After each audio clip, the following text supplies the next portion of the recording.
Domenica 6 agosto, festa della Trasfigurazione del Signore. È il 218° giorno dall'inizio dell'anno, ne mancano 147 al termine. Il sole sorge alle 5:59 e tramonta alle 20:32.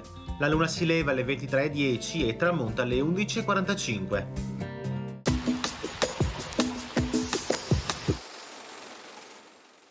Una flotta genovese di 47 galere al comando di Pietro Doria compare al largo di Chioggia. Segna l'inizio della famosa battaglia che durerà fino al mese di giugno dell'anno successivo.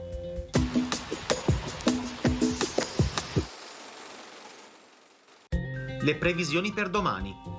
Cielo in prevalenza sereno o poco nuvoloso. Sui monti di pomeriggio a tratti parzialmente nuvoloso o nuvoloso. In montagna di pomeriggio probabilità medio-bassa per piogge locali sulle Dolomiti e sparse sulle Prealpi. Si tratterà di piovaschi, rovesci e temporali. Per il resto precipitazioni assenti.